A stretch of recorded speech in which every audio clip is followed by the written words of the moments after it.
Buenas noches para todos. Dios los bendiga. Desde la distancia es un placer para mí saludarles y tener la oportunidad, el privilegio de compartir con ustedes hoy una reflexión en este devocional. Creo que es un tiempo muy propicio para buscar más de la palabra de Dios, buscar un poco tener mayor comunidad, mayor intimidad con el Señor y pues me siento muy agradecido por Dios en primer lugar y por los pastores que me permitan hacer parte de estos devocionales. Eh, Hoy vamos a hablar de una historia muy conocida por muchos, por no decir que por todos. Como pudieron ver al comienzo del video, el devocional se ha denominado "Le he ordenado a una viuda que te sustente". La historia es sobre el profeta Elías y la viuda de Sarepta. Para quienes tal vez no conozcan la historia o no la hayan leído, está en el libro de Primera de Reyes, en el capítulo 17. Ahí podemos ver un poco quién era el profeta Elías. El profeta Elías había sido encomendado por Dios para hablar con el rey de la época, que era el rey Acab. Elías le dijo al rey que no iba a llover hasta que él diera la orden, y luego Dios lo manda a un arroyo en el cual eh, Dios mismo lo sustenta, le envía cuervos que le lleven carne y pan, y pues el agua se la sustentaba al río. Sin embargo, por la falta de lluvia se presentó una sequía muy fuerte en la región, y Dios le dice a Elías que se vaya de allí, que se vaya a una región que se llama Sarepta, en otro país, en otro lugar fuera de Israel. Y le dice que se vaya a ese lugar porque le ha ordenado a una viuda que está en ese lugar a que lo sustente, que le dé comida. Elías obedece, se va a Sarepta, y cuando llega a ese lugar, cuando entra a la aldea, ve a una mujer, a una viuda, recogiendo leña, y le dice que le traiga un poco de agua. Y ella decidió pues ir a recoger el agua, y mientras iba a recoger el agua, Elías también le dice que le traiga un poco de pan.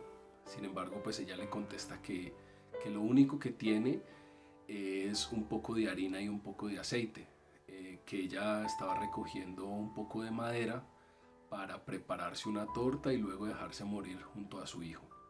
Sin embargo, pues el profeta le dice que no se preocupe, que vaya y le haga la comida primero a él, que le dé de beber a él, y que después le podrá cocinar algo a su hijo.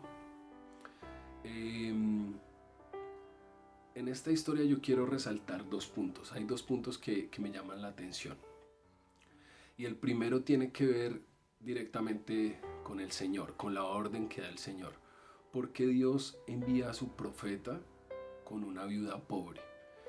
Siendo el Dios, el creador del universo, el que tiene el control del mundo en las manos, en sus manos, el dueño del oro y de la plata, ¿por qué no enviar a su profeta a donde algún rey? ¿Por qué no enviar a su profeta o al menos donde alguna persona rica de la época?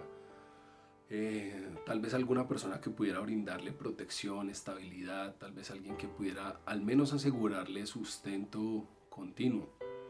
Eh, la orden de Dios pues al parecer es un poco extraña, y muchos tal vez la vemos así.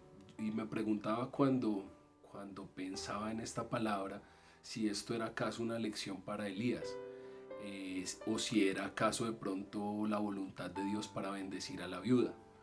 Eh, Sin embargo, tal vez la respuesta con la que me sentí más cómodo, tal vez la respuesta que me dio mayor revelación, es que el propósito de Dios era ese. Y el propósito de Dios era revelar su poder y su gloria.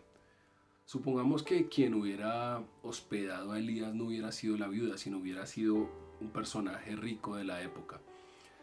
Sería fácil que quien tomara el protagonismo en la historia no fuera Dios y su poder y los milagros que hizo, sino que quien hubiera tomado el protagonismo habría sido el rico de la época. Es decir, tal vez muchos pensaríamos que Elías sobrevivió no por la mano de Dios que sustentó el, el poquito de aceite y la poquita harina que tenía la viuda durante mucho tiempo, sino podríamos pensar o decir que Elías sobrevivió porque un rey fue bueno o porque una persona rica fue buena con él y lo ayudó y le tendió la mano.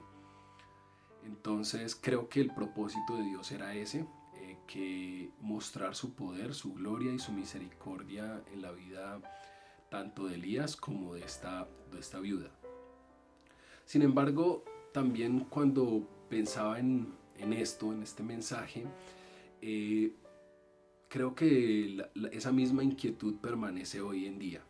En estos tiempos de aislamiento y cuarentena en los que estamos todos, ha sido común ver en las redes sociales muchos comentarios de las personas que dicen preguntas o que hacen preguntas como ¿por qué los ricos o por qué los que más tienen no dan de lo que les sobra? ¿Por qué los gobiernos no dan subsidios? ¿Por qué los bancos no perdonan las deudas? ¿Por qué las empresas no asumen los salarios? Y con esto no quiero decir que no esté de acuerdo con estas inquietudes. Yo creo, es más, creo que todas estas inquietudes son justificadas, son justas y necesarias. Sin embargo, creo que todos ya conocemos las respuestas, o al menos suponemos las respuestas a esas preguntas. Por lo cual no creo que sea posible que sigamos esperando que sean otros quienes solucionen las necesidades de los demás. O en realidad es necesario que yo diga que las cosas no van a suceder. En realidad es necesario que yo diga que, que los ricos van a seguir indiferentes, que los bancos no van a perdonar las deudas, que los gobiernos no van a suplir nuestras alacenas. Yo creo que no es necesario. Todos ya conocemos esas respuestas. Y partiendo desde ese punto, teniendo el panorama despejado, nos queda una pregunta a cada uno de nosotros. No importa si quien está viendo el video es cristiano, es parte de nuestra iglesia, si es católico, si es judío, si tal vez se considera ateo o si por casualidad llegó a ver este video. Eh, para cada uno de nosotros solo resta un par de preguntas. Y la primera es, ¿qué nos impide a cada uno de nosotros ser parte de la solución y no del problema? ¿Qué nos impide dar de lo que tenemos para ayudar al necesitado?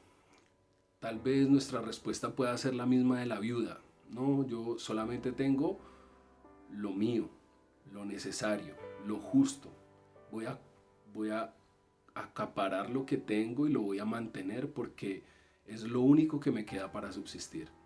Y si esa es nuestra respuesta ante las necesidades de las personas, entonces yo quiero preguntar, ¿qué nos diferencia a nosotros de aquellos a los que criticamos? ¿Qué nos diferencia entonces a nosotros de los bancos, de los ricos, de los políticos, de los gobiernos? ¿Qué nos diferencia de las iglesias? ¿Qué nos diferencia entonces de aquellos a quienes criticamos? Yo creo que esto ha sido algo que ha puesto Dios en mi corazón y es que nosotros tenemos que ser parte de la solución, nosotros tenemos que ayudar. Dice Dios que, dice la palabra del Señor que es más bienaventurado dar que recibir. Pero ¿cuánto nos cuesta dar? Yo creo que para todos aquellos que hacemos parte de alguna iglesia cristiana y que en algún momento hemos querido invitar a las personas a que vayan a nuestra iglesia, muchas veces hemos encontrado un no como respuesta. Y creo que esta circunstancia que vive el mundo actualmente es una gran oportunidad para que vean en nosotros en realidad a Cristo, que no vean a Cristo por nuestras palabras o por estarlos invitando insistentemente a una iglesia, sino que lo vean a través de un sencillo acto como darle comida a alguien que necesita, proveer tal vez para alguien que está en una situación más difícil, o aún si lo que yo tengo es muy poco, es mínimo y solo alcanza para mí, compartirlo con aquel que no tiene absolutamente nada. Yo creo que eso ministra, eso evangeliza, eso habla más de lo que es un cristiano que tal vez 1000 prédicas, que tal vez muchas idas a una iglesia. Bueno, el segundo punto también es mucho más corto y el segundo punto es que noto que la palabra, si la pueden leer, van a notar que Dios dice, yo le he ordenado a una viuda que te sustente. Y yo pensaba mucho en eso porque yo decía, Dios en ningún momento se le apareció a la viuda, o por lo menos el relato no nos lo dice. Entonces yo me preguntaba cómo Dios le dio la orden a esa viuda y cómo esa viuda después fue capaz de obedecer, o tal vez en vez de decirle al profeta, no, yo no voy a compartirlo, la respuesta de ella fue sí, sí voy a compartirlo, y efectivamente así lo hizo, compartió su pan con Elías, y Elías le dio una promesa de parte de Dios que la harina no escasearía y el aceite tampoco escasearía hasta que volviera a llover sobre la tierra. Pero lo que me preguntaba era, ¿cómo, cómo pudo haber pasado que Dios le diera la orden si en ningún momento Dios se encontró con ella? Y pienso, eso me llevó a pensar que muchas veces nuestros actos de bondad o de generosidad, nosotros creemos que surgen de nosotros mismos, cuando en realidad tal vez sea posible que estemos siendo guiados inconscientemente por una orden que nos ha dado Dios. Entonces, esto es un llamado a que cada vez que sintamos en nuestro corazón eh, el deseo, la voluntad de dar, de ayudar, de apoyar, hagámoslo. Es muy probable que estemos siendo impulsados por Dios para hacerlo.